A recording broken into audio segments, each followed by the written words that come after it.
Alam mo na bang gamitin yung tukol na function sa Excel?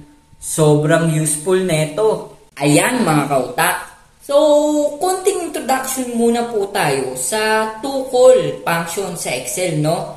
So, ang tukol function po sa Excel is ginagamit kapag meron po kayong gusto, no? O yung may mga data kayong gusto i-transpose into one column lang, no? Hile-hilera pababa. Ayan. So, yung tukol function po is merong advanced built-in function, no? Para i-transpose yung mga data natin into one column. So, dito sa aking example, ayan, meron akong 4 na grupo. So, isa-summarize ko siya into one column. So, ang gagamitin ko is tukol, no? So, equals, ayan mga kautak, tukol. Type natin muna and then open parenthesis. So, ang unang dito is array, no? Ang array po, mga kautak, ito yung range, no? Ng data na gusto nyong i-transpose into one column. Ayan. So, sa akin, ilagay natin lahat ito, mga kautak. Ayan. So, after nyan, kama na tayo. Ayan. And then dito, meron ditong ignore, no? Isa to sa magandang built-in function ng tukol, no? Na function sa Excel. Ayan. So, dito meron kayong mga pwedeng pagpilian, no?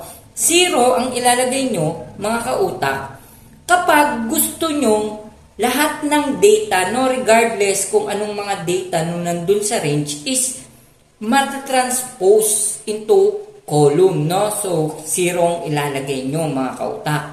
Pero, mga kautak, kung gusto nyo naman, yung mga blanco, no? Kasi pag may mga blanco, nagiging 0 siya pag tinranspose, no? Kung gusto nyong i-ignore yun or hindi isama yun sa itatranspose into one column, ang ilalagay nyo naman is 1, no? Number 1. Ayan.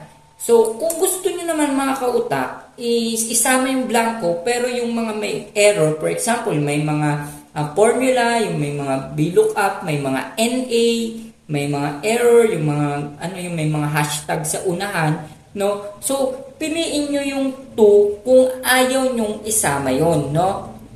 And then mga kautak, kung gusto nyo naman, no, ignore blanks and errors, no? Ayaw nyo isama yung blanco tapos yung mga error na data, ang piliin nyo is 3. Ayan. So, sa akin, ang piliin ko dito siguro is 0 na lang. Ayan. Para lahat ng data ko dito is i-transpose. Ayan.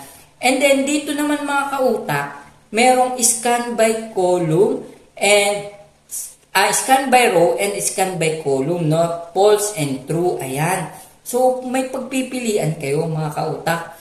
Pag nilagay nyo dito is false, mga kautak, scan by row yan. Ibig sabihin, ang paghilera ng formula natin or ng data natin is ang mangyayari is by row, no? So, for example, ito munang 3. So, ang magiging pwesto niyan is ang group 1, group 2, group 3, group 4. Tapos, after niyan matapos sa row 3, no? Dilipat naman siya sa row 4, which is dito naman kay Oliver, Henry, William, Tudor, no? And so forth, no? Ayan. If naman, no, kung gusto nyo naman is by column, which is sa akin, necessary kong piliin yun kasi meron akong mga header. Ayan. So, ayan. Itong true is scan by column naman, mga kautak. Itong true, no? Kung saan, ang mangyayari dito, ang pag-scan niya is, for example, ayan, group 1, Oliver, James, Eliha, and then pagtapos niya sa column A, dilipat naman siya sa column B, which is group 2, Henry, Lucas, and Benjamin. So, ayan. So, after nyan, close parenthesis natin, and then, enter. Kung makikita nyo, ganun na yan. O, di ba? Napakadali. So, try nating gawin tong 0 or blanco si Bren. Ayan. Tanggalin natin to si Bren, do, no?